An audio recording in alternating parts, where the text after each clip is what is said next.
Amen. So once again, this is an opportunity for me to be able to be used by God in sharing His Word. For those who don't know me, my name is Brother Cyron. I'm from the third batch of our discipleship training X many years ago. I think soon is one is coming. Nag-oo si Pasma. And again, then I could say I was then the youngest preacher. But I could feel the church is bringing new leaders, new members that will soon replace the old generation. Ba't ka nag-hype, Pasma? And then the new one are coming. Nakikita nyo ba all over our instrumentalists, multimedia team, sometimes singers as well. Soon you'll be seeing more and more of our youth ministry taking over. Youth takeover. Gusto nyo ba yon? Are you guys excited for that? We love that, no? Sana kasama din ako doon. No, it's a beautiful, beautiful way of God showing that the church is alive and the ministry will continue. Amen. Lagi ko yan sinasabi sa mga kabataan whenever we meet that they are the ones that are going to be leading the generation next. And then that's why it's very important to keep the Word of God alive with them. So praise be to God, nagagamit sila or kami, nagagamit kami, we are being used for the furtherance of His kingdom. Amen. Kinakabahan ako eh. I'll use Pasma. God is good and all the time, God is good. Naka-trademark na yun kay Pasma since X many years ago. So this afternoon, church, I'd like to ask you all, who here likes to travel? Me. Admittedly, I can say I love to travel. Who here loves to travel? A show of hands. It doesn't need to be overseas. It doesn't need to be somewhere. Like somehow, there are people that goes out their way every weekend just to be traveling every week. Diba? Ako, I don't like travel when it's Shigsayed road traffic. I don't consider that a good or an enjoying travel. But you know what I mean? It's a travel, diba? Like I said a while ago, I personally love to travel. I love to travel. It's a way for me to be able to relax, to distress, to pretend that the UAE or my work does not exist. That is my way of escape, as they say, diba? Escaping the realities of working. Amen. Maybe some naman, they will go back home, consider that as a travel to see their families and pretend that they don't have to go back to work in the next few days or so. Diba? So, sabi daw dito, I've read something that the chances of travel has increased since the pandemic. Did you guys know that? I've seen that in the past 2-3 years, traveling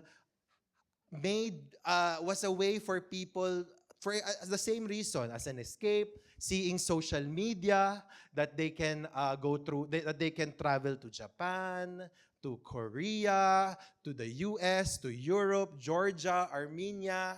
Amen. I'm mentioning all of Pasma's countries that he has been through. Diba? Or even back home in our home countries, India or in the Philippines as well, diba? There is that surge in travel, church. So if you even check in social media, minsan active lang sila kapag bumabiyahe. Guilty. That's one example of me. Kasi I treat it like as a scrapbook or a photo book, diba? That's what happens. Traveling now, it's such a common thing for people to do. Back then, it was a thing for the rich like Pasma. It's a luxury for them, di ba? Na parang, I'll be in Hong Kong this weekend. That's what they say. That's what he says, usually. Na really, di ba? Back then, it's unimaginable for people to ride an airplane and to travel. It's a luxury. But now, konting ipon, konting work, konting diet, bawas-bawas ng order or take out sa labas, makakaipon ka, you can travel as a family, and then you have that escape. Diba? You have that feeling of being free or living as if anak tayo ng contractors or government officials. Amen, diba? Sikat na sikat. It's all over social media. hacks where to travel, hacks where to eat, where to stay, go here, go there, 'di ba? Then that was a luxury. Now it's something we can do freely. Amen. By praise God, the blessings and provisions of the Lord. So who here wants to travel? Meron tayong raffle ng trip. Okay na ba doon? Ng trip, bad trip. Ng bad trip. Trip to bad trip. Hindi. So let's travel today, church. Labas nyo na passports nyo. Bring about your passports. Ready na si Sister Ellie. She always has her passport. Because today, this is what we'll be talking about. The title of our sermon is The Journey. Huwag ka kumanta, Ate Ellie. Diba? It's not that, hindi ito yung banda, hindi natin i-welcome yung journey na banda, diba? It's, that process of traveling, that journey, the thing that can go through, amen, when in that journey. So, this is our main verse that can be found in Psalm 91, verse 11. It says here, "For he will command his angels concerning you to guard you in all your ways." Sabi dyan sa verse, he will, that's God, command all angels concerning us to guard us in all our ways. God wants you to know that His angels are on standby for any possible harms that you may have or we may have in our personal journey, church. In the Hebrew original text of this verse, sabi daw dito, ng in all your ways, it is coming from the word derek.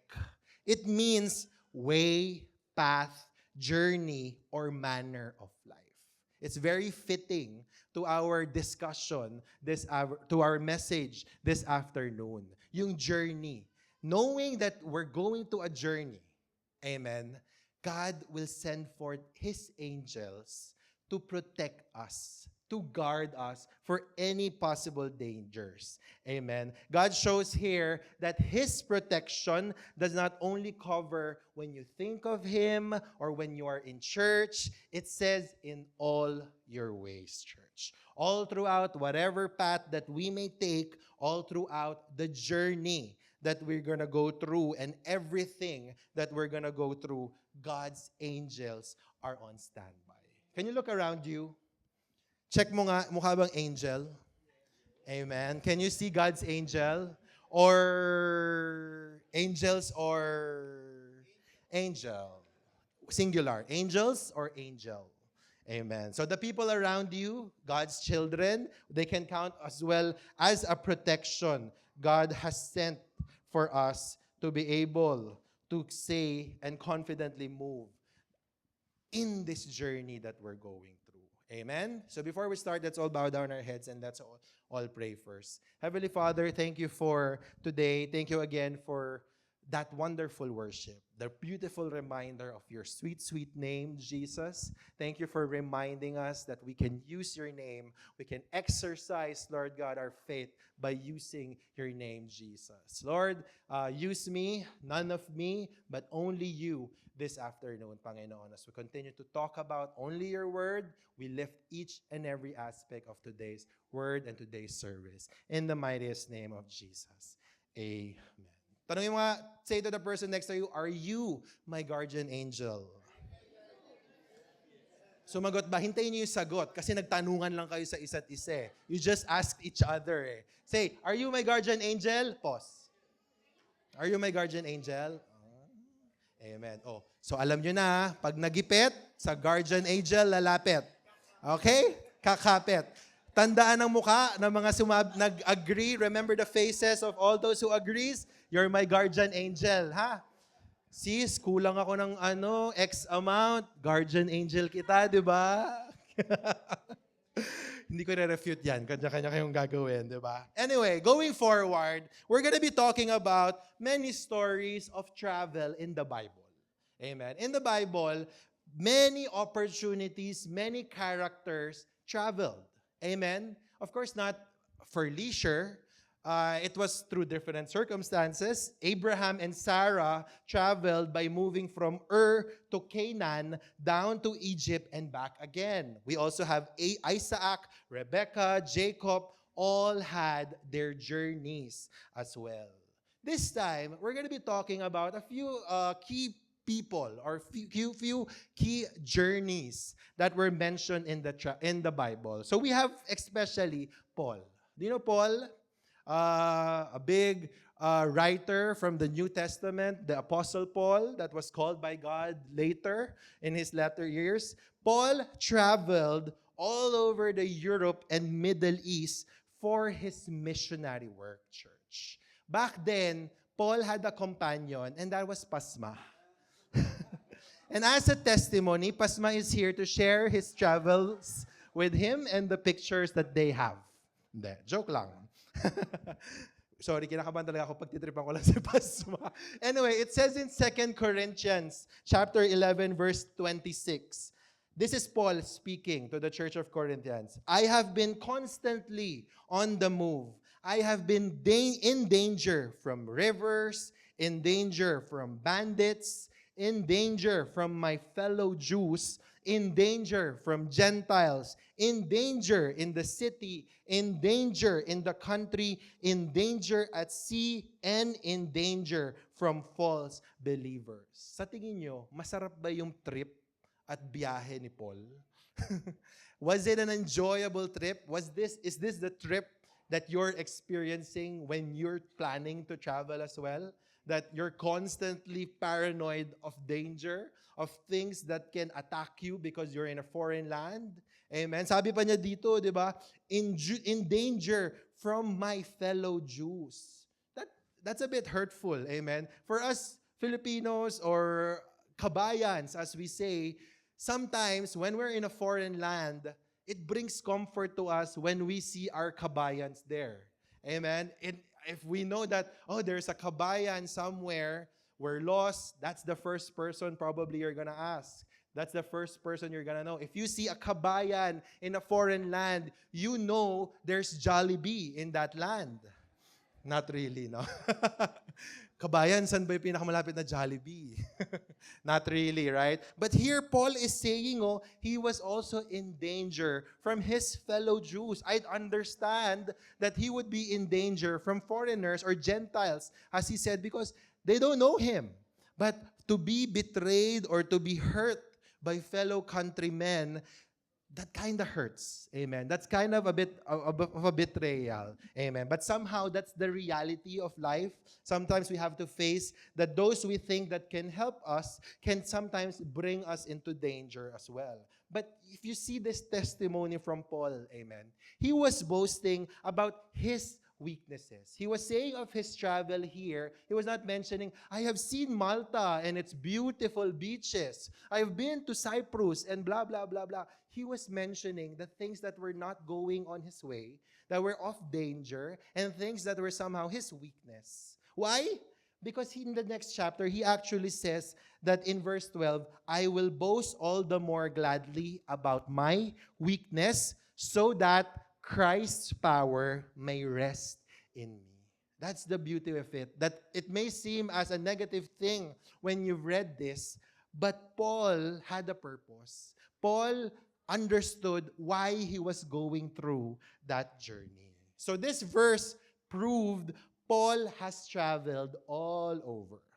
And historical records as well can attest from different letters in the churches, in the Bible, has summarized Paul's travel. I've read now, it says, Paul traveled 14,725 kilometers in 14 years. Do you know by plane, a travel from Dubai to Manila is 7,000 kilometers? That's 1 8-hour plane ride. But this back then, Pasma, may planes na ba kayo noon? Walking lang, no? Donkeys. Yeah. Diba? Iba talaga yung kapag meron tayong living testimony sa Bible. Feeling ko, 3 schedule ko next month. Payback. Anyway, diba? Like I said, 14,700 kilometers of travel from Paul in 14 years. And like I said, travel was not commonly done back then. So this is an illustration of the travels Paul had. I'm sorry if it's a bit small. This is his missionary journeys. So there, Paul had somehow 4 trips, and then Rome actually is not even included in this map. It's further to the left. But Paul had that. Paul traveled from Antioch all the way here. It's currently Turkey. Antioch, Salamis, Paphos, Perga, those are the olden names back then. But you can see the movement of Paul. He went from here to there, to there. He went from there, all over in different ways of different methods just to go through it. Why did Paul do that? Was Paul stricken by the word wanderlust in social media? Was Paul influenced by an influencer? Ay, ang saya pala magbiyahe, makapag-travel nga din. Amen. Hindi naman ganon, di ba, back then. Amen. It was not commonly done, and it was, I believe, a bit inconvenient to travel. Oh, tama, lakas ng oo ni Pasma, di ba? Pasma, sabihin mo na kasi, ano ba mga paghihirap mo talaga? Mainit. Tapos konti lang pwedeng dalhin, no? Diba? It was inconvenient to travel. It was not a common thing. Yet, he was doing it for a reason. He wanted to do it, church, for the advancement of the Word of God. Paul traveled knowing he has a purpose. Amen. He didn't just go through a certain place or certain city thinking that, I will do my itinerary there, or let's see whatever happens. Amen. Paul had a goal. Paul had a destination in mind. And that is what God wants to point for us today, church. That in our journey, if I may ask, where is your destination, church? Where are you going through this journey? What did you find out already? Your purpose on why you're going through what you're going through, why you are there in your work, why you're here in WWCF Sharjah with our brethren, why you're there in your flat or in your room or whatever situation you're in, or why are you in the UAE? Do we know our purpose? Do we know, like Paul, his reason for the journey, his reason for his travel? Amen? Or do we just really go with the flow? Go wherever life takes us? Is that what God intends? Paul had a clear purpose. He knew why he was traveling, why he was going through different places. Because he wanted the Word of God to advance. Amen. When you're being asked at immigration, when you land, you're being asked, right? Purpose of entry? Purpose of travel? Sasabihin nyo ba dito sa Dubai Immigration, maghahanap po kong trabaho kasi yung anak ko po nag-aano po. Not really, right? Medyo tabu yan. Nagbabasa sila online. Joke lang po yon. People don't do that. Anyway, that's what you're asked, right? First time you land in a country or even you fill out forms, purpose of entry. If I were to ask, or people were to ask you now, what is your purpose? Where is your destination? Have you ever wondered what's your purpose on why you're in these places or why you're in your current situation, church? Are we at the positions where we are right now because God intended for us to be here? Or do we just want to be here because we're used to it, it's comfortable, we're fulfilling, or are we really fulfilling what God really intends for us, church? I can assure you, God has a reason why we're here. God has a reason why you're at that job. God has a reason why you are attending right now in church. God has a reason why you met your friends, your flatmates. God has a reason. So I hope to ask you again the next time, and you may know hopefully your answer. Where is your destination? And what is your purpose? Like Apostle Paul, amen, I mentioned a while ago, I pray that we may know our purpose as well, church. Paul knew why he had to do all of that travel. I said, right? 14,700 travel by land or sometimes by sea. It's not an easy thing to do. It was a course of 14 years of a journey. And he went through the dangers of all that. Why go through all of that trouble, Paul? It was simple. He was following God's commandments in Acts 13. He says here, "For the Lord gave us this command when he said, 'I have made you a light to the Gentiles to bring salvation to the farthest corners of the earth.'" Praise be to God, church. Gentiles, that's us, non-Jews or foreigners. God knew that if the word was just spreading back then to the Israelites or to the Jews, the word would just be stuck there and was gonna be a word for them only. But salvation was brought to all mankind, to everyone, Jews, non-Jews, Gentiles like us. Paul was being used by God for him to reach the word of God, of Jesus dying on that cross 2,000 years to the further ends of the earth. And that is true. We can say that Paul fulfilled his purpose. How? We're talking about it right now, aren't we? Are we even related to people back then? Maybe Pasma, 2,000 years ago, from when the word was being shared? No, right? It was simply because of the miracle of Paul being used to share the word. That is why that purpose had a beautiful meaning and had a beautiful result. So I may ask you as well, hopefully, and in Jesus' name, our purpose may as well serve as a reason for others to know about Jesus, as a reason for them to find out the goodness of God in their lives. That in itself is already a beautiful purpose. Amen, church. Paul's main destination, like as I said, was for that to be fulfilled, for the word of God to be brought to the farthest corners of the earth, so that his word and the truth about Jesus may spread all over. Not just for the Jews, the chosen people, as the Bible says, but also to us, the Gentiles, Filipinos, Indians, South Africans, Pakistans, Nepalese, even Emiratis. Even them, they have the opportunity to know the Word of God.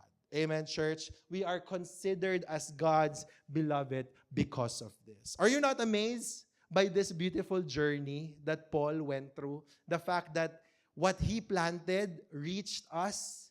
Amen? We don't know him technically, diba? But that beautiful message of the truth came to us, and now we are still here talking about it as living testimonies of that proof. And I pray that this may serve as an inspiration, church, to you on finding your destination, on your personal journeys, on why you're there. May you find your purpose, your destination, why you're going through all that, why you are there for a reason. That God may be able to answer and give you the wisdom to know where your destination would actually be, church. Should your purpose be the same as what Paul had on why he was actually bold in declaring the word of God, then God bless you. I pray God's protection will be as well. But make sure that the purpose is coming from God. That purpose should come from God like what Paul had, not from external factors or even from feelings. Church, that way we may able to reach the destination or like what Paul had a purpose. Amen. I can say as well that it may lead him to a destination of his, the fact that we're actually talking about Jesus, we're talking about his journeys, and the awareness in knowing that we can use the name of Jesus over all circumstances. Amen, church. It was truly a God-led journey that Paul had. Amen. Sabi dito, it says in Romans 8:28, and we know that for those who love God, all things work together for good, for those who are called according to his purpose, church. We are called, all things would work together for the good of God. because it is His purpose why we are here. So if you do not know yet why you are in certain places, why you are going through that journey of yours, ask God. Seek guidance from Him by reading His Word. Pray to Him, not just randomly think about it because of feelings or because of external factors. Really dig deep into His Word and know what your purpose is about. And you will not even notice that, like Paul, you'd have journeyed already 14,700 kilometers of inconvenience and danger because you are fulfilling God's purpose in your life. Amen, church. Give Him a clap of praise for that. Amen. So yan yung that's the first thing we talked about, the destination or the purpose. Now, to travelers here that are the designated navigators, can you show your hands here? Whenever you're traveling or going through wherever, who are the designated navigators? Pasma, yes. We so trust in that. When Pasma opens Google Maps, we're so sure that he will reach his destination yes. Like Sister Bernadette's house, di ba? Every Friday, he goes there. But he's still lost.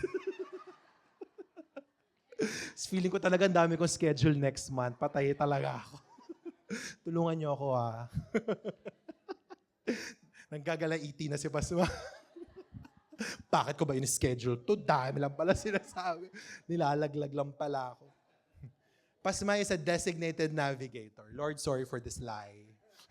Hindi. Who are the designated navigators here? I'm a navigator.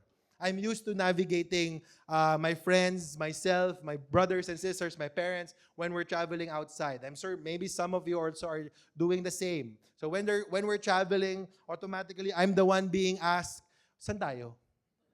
Diba? Saan tayo bababa? Are we going down in this train or this stop or dito na ba tayo alis? Diba? Yung iba passenger princess lang talaga. Yun lang yung drama nila, diba?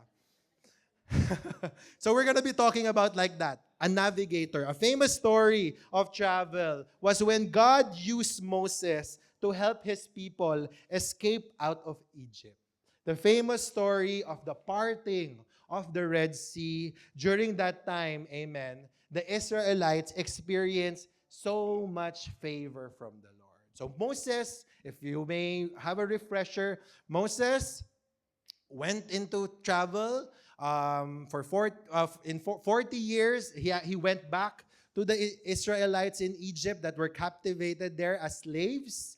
God told him to take them out of Egypt and bring them to their promised land. So God was talking or using Moses to bring the Israelites. But then, of course, the Egyptians were hunting the Israelites back then. So that's where the famous story of the famous Red Sea, the parting of the Red Sea happened. That was with Moses. Amen. Moses just raised his hand or his staff and the parting of the Red Sea happened. Imagine that miracle, seeing that miracle going through, diba? However, what happened at that time was that even if after experiencing this favor and these miracles, the Israelites had various complaints. I think it was a known fact that the Israelites back then kept complaining. They were complacent even about their position already as slaves. Imagine,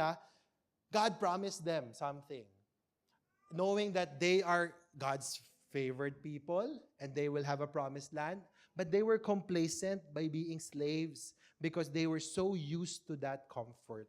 To the point that they said here in Exodus chapter 14, when they were being led out, as Pharaoh approached, the Israelites looked up, and there were the Egyptians marching after them. They were terrified and cried out to the Lord. They said to Moses, "Was it because there are no graves in Egypt that you brought us to the desert to die? What have you done to us by bringing us out of Egypt? Didn't we say to you in Egypt, 'Leave us alone, let us serve the Egyptians'? It would have been better for us to serve the Egyptians than to die in the desert." Can you imagine that, right? or for Moses as the designated navigator, you're the one already helping them, and then they keep rambling on you on complaints. Amen. I experienced that as well. When I'm a navigator, they say, bakit tayo dyan pupunta? Why are we gonna go there? It's so far. Why bother? Why are we even going down to this? Imagine that, constant rambling and constant questioning when you're the one helping them to leave them out of their situation. Amen. Hindi ako nagko-complain naman. Hindi naman to tungkol sa akin, tungkol to kay Moses. Joke lang yan. Ito po yung mga pangalan ng mga taong nag-agrabyado sa akin nung huli namin biyahe. No, not really. You can see here, church, how the Israelites complained and even wanted to go back to that slavehood that they have. Yet what did God still do? He opened the Red Sea. God still opened the Red Sea for them to cross over. Don't forget your purpose, church. When you're going through your journeys, the Israelites were given a beautiful promise. A promise of a promised land, a promise of God's favored people. Yet because they were complacent, yet because they were comfortable with what they were going through, they forgot their purpose. They forgot that they were God's beloved. So along this journey that we're gonna go through or that you're going through, it's important to know and understand your purpose and not forget that. Amen. Because you're gonna be like them who would be comfortable to what God did not intend you to be in. Amen. And the complaints actually didn't stop there. Sabi pa dito, it says also in verse 29 to 30, the Israelites went through the sea on dry ground with the wall on their right and on their left. That day, the Lord saved from the hands of the Egyptians, and the Israelites saw the Egyptians lying dead on the shore. The miracle, right? The miracle of God being able to do the impossible was clearly seen by the Israelites, despite the many complaints and the many weary hearts that they had, church. God pulled through and made the impossible possible. Amen. It is something very impossible. I also was rebuked a couple of days or weeks ago for forgetting what God could do in certain impossible situations. God can do things we can never imagine, thinking it's already a dead end. Remember, it's the same God that we are living, that we are thinking, praying for, that parted that Red Sea. Amen. It's the same God, diba? What we think is a dead end, God will find ways for you like what He did to His people back then. So now, after all that, after being brought safe to the other side, God gave them naman water to drink in Mara. But again, they complained. They complained. Sabi nila, it was too bitter to drink. So what did God do? Instead of punishing them, church, God instructed Moses to throw a piece of wood to make it sweet enough for them to drink. Sabi dito in Exodus 15:23-25, when they came to Mara, they could not drink its water because it was bitter. That's why the place is called Mara. So the people grumbled against Moses, saying, "What are we to drink?"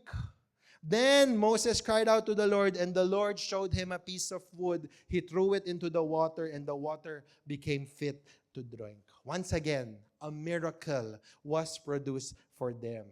It continued all throughout the verse. Yet despite the complaining, either about the water or even the drink or the food to eat, God delivered and gave them provision. This is what we can call grace, church. That's the grace of God. Despite all the complaining, something that we do not deserve, amen, it was freely given to us. Freely given to us. No conditions. During this time, the law was not yet established. God was still fulfilling His covenant with Abraham, Isaac, and Jacob in Exodus 2. Sabi niya dito, God heard their groaning and He remembered His covenant with Abraham, with Isaac, and with Jacob. So God looked on the Israelites and was concerned about them. What does this tell us, church? Joke, amen, navigate your journey with grace, church. In your journey, amen, remember that it's that God's grace is above every human action, regardless of the sin or mistakes that you will make along the way. God will give sufficient grace to His people, and He will still pull through. Amen, church. Navigating your actions, navigating your journey in knowing that His grace and will have provision and will have no condemnation as well, church. I hope that what will stay to you would be not the complaints that the Israelites did back then, the children of God then, but look into the miracles and the capabilities of what God did to His people, or the grace of God that He had extended. Amen, church. God did not overlook or tolerate mistake. That's not the word for it. But God gave His grace to those that were in need. He gave provision when they asked. Amen. Even if they didn't deserve it. And in that period, we are under that, church. Remember, we are under grace. Amen. Stop looking at your actions, your mistakes, or stop thinking that you have to do more to earn God's favor, to do more, to pray more, to read more, or to act more, thinking that you will get something in return or a blessing in return. Diba? We are in that period of grace, church. Look to Jesus. Use the name of Jesus and the victory that He already claimed on that cross 2,000 years ago, and simply receive His grace. Embrace His grace. Enjoy His grace. Stop trying to add into it. It says in Hebrews 4, chapter 16, let us then approach God's throne of grace with confidence, so that we may receive mercy and find grace to help us in our time of need. Amen, church. Grace. Simply grace, enjoying it, not adding into it. You know, when you're in a train, this is a picture of an empty train. When you're traveling, right? I think majority of us, when we travel, we ride the public transportation. Amen. And we would be riding public transportation, buses or trains. Amen. This is one example of that train. Can you see that when you're inside of a train, if there are empty seats like that available, anong gagawin nyo? Would you be standing? Or would you be running in the direction where the train is going? Isn't that funny? You're seeing a lot of empty seats. What would you do? Would you bring your bike and then you would bike through the train and say, no, I have to make an effort because sitting is not good? You would sit down. Amen? In that empty train, when you see a lot of empty chairs readily available for you to take, what would you do? You would sit down.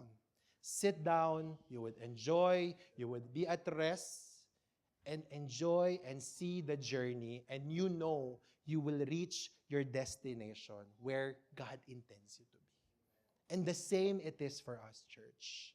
Stop trying to think that you should do more, that you should act more to claim God's favor or God's blessing.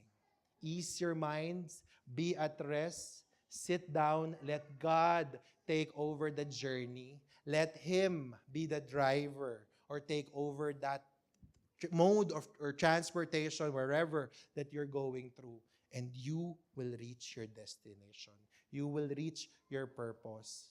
Fully rested, no efforts, all because you trusted His grace.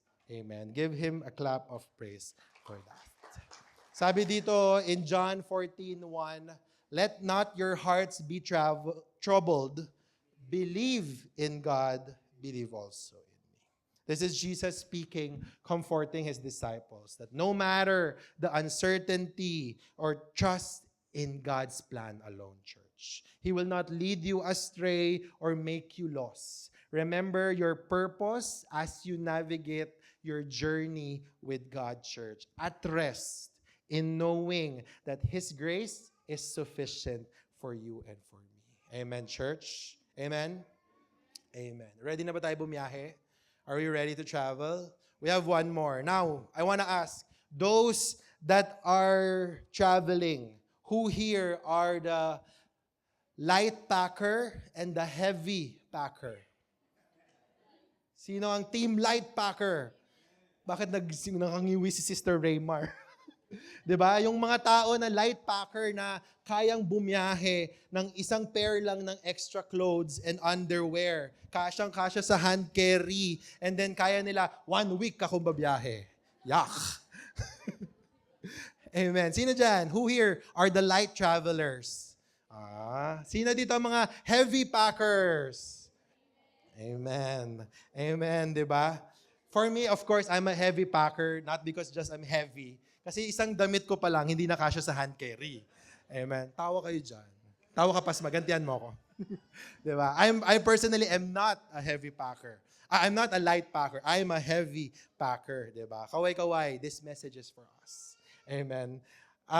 Since we are talking about that, travels or things that, or people that went through that journey in the Bible, of course, we cannot leave out Jesus. Amen. In Jesus' ministry work, He traveled all throughout, amen, where He can for His ministry. He did not just simply stayed at one place, even if He knew He had the power, the capabilities to draw people. He approached and traveled through wherever He can during that time. Amen. It says here in Luke 8, after this, Jesus traveled about from one town and village to another, proclaiming the good news of the kingdom. The 12 were with Him. Pang 13 ka ba, Pasma? Or pang 11? 8, pang 8 si Pasma. Amen. So kanina pinakita ko yung travel ni Paul. This time, this shows the illustration of Jesus' travel on His first year alone. Amen. So, you can see here how He traveled starting from Nazareth, one from Nazareth to Bethany, Judean desert. He even went to Jordan. He went back to Cana, Bethsaida, Jerusalem, Judea, Sychar. I'm not sure about the distances of this one. And then it says also there in the second year, amen, Jesus performed miracles daw in Cana when He turned water into wine, His first recorded miracle. He baptized people along with His disciples in the countryside of Judea that is found there. Jesus also met the Samaritan woman near Sychar. He reached Galilee and back in Cana where He healed the official's son who lays sick in Capernaum. And that's just the first year. Amen? Meron pa dyan, second and third year where He continued His purpose of healing, approaching the sick. Amen? This is the second year and the third year of His travels. He went all over. I will not be able to say what each and every travel was. That is for something that you may read in your own personal devotion. Amen. This was the ministry on what Jesus did. He did this ministry that He'd like for us as well to continue. Why He sent Paul as well in a wider reach to continue to proclaim the gospel, the good news, church. For it to keep spreading and to remind people to take His yoke and learn from Him in our journey. As it says in Matthew 11 verse 28 to 30, this is Jesus' words. I'm sure you have this some in your life verses. Come to me, all who are weary and burdened, and I will give you rest. Take my yoke upon you and learn from me, for I am gentle and humble in heart, and you will find rest for your souls. What does it say here? For my yoke is easy and my burden is light. Jesus is a light packer. Amen. He wants to trade your heavy baggages. Remember, church, and this is the last point, drop your baggages to Jesus. Amen. Drop it. Give it all to Jesus. From that verse as well. And you will see the rest that He wants you to receive from giving your burdens or anything that you are carrying right now. Amen. Sabi ko, di ba? We are the I am an example of a heavy packer in the travel. The Lord is promising us that a light baggage. A baggage that won't even, I think, reach the 30 or 25 kilo baggage. Ilan ba yung baggage, Sister Jensen? Sister Jensen, ilan yung baggage na pwede sa hand carry? Joke lang, hindi niya alam yan. Whatever it may be, di ba? Give it all to God, church. Stop trying to carry your burdens or your baggages on your own. Amen. He's already inviting you right now to come and drop your luggages and give it to the feet of Jesus in exchange for what He can offer to you. And that is salvation, acceptance, and His grace. Church, if you were to actually read the ministry of Jesus, whenever He healed the sick, whenever He made miracles to personal people, what would He say to them? Your sins are forgiven. Jesus was reminding them that the burden that they were thinking that they are full of sin, thinking that why they are sick because of their mistakes, Jesus was at ease, easing them and telling them, your sins are forgiven. Go now. That's His words whenever He would heal the sick. And the same can be said to us. If you think that you're stopped for your purpose or you're in your journeys because you have many baggages, you have things you're worrying about, you think you're committing a sin that is unforgivable, drop it all to Jesus. Drop that baggage to Jesus and hear His words. Him saying to you that your sins are forgiven and receive His grace. Not my words, not something I can promise, but Jesus' words alone, church. Sabi in Psalm 55 verse 22, cast your burden on the Lord and He will sustain you. He will never permit the righteous to be moved. God's righteous people, be immovable. Amen. Be immovable in your situations. Do not be moved because of personal trials or personal burdens or baggages. Remember God's promise or God's love for you, and that is what matters. Amen. Continuing in this journey or continuing in this life, be reminded, press on. Continue in our journey, church. Whatever it is that I may emphasize that you're going through, I may not know it personally, but I am sure God has a reason why you're going through it. God has the solution to take you out of that situation you think you are not comfortable with. Find your purpose, church. Amen. And then, as like in every travel, you will be excited, amen, to be able to see this. Arrivals, you have arrived. You finally arrived. God is there welcoming you. Amen. For you have fulfilled your purpose. You've navigated with His grace, and you've dropped all your baggages already to Jesus. And you've already arrived, church. That is what's more important. Paul mentions this in Philippians 3. He says here, not that I have already obtained all this or have already arrived at my goal, but I press on to take hold of that for which Christ Jesus took hold of me. This is again Paul speaking. Brothers and sisters, I do not consider myself yet to have taken hold of it. But one thing I do, forgetting what is behind and straining towards what is ahead. I pressed on toward the goal to win the prize for which God has called me heavenward in Christ Jesus. Amen. The journeys or personal things that you're going through right now, amen. I may not promise to you that it'll be done tomorrow after hearing this word or after praying. But God is telling us to continue, to press on, to not give up, to not drop the white flag, but continue to trust in Him and go through all of that. Amen, church. That is what He wants you to be in. That is what He wants you to go through.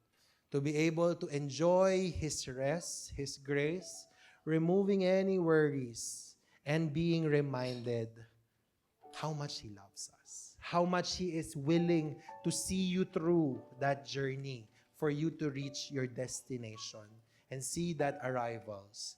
See God, Jesus, welcoming you with open arms. Amen, church.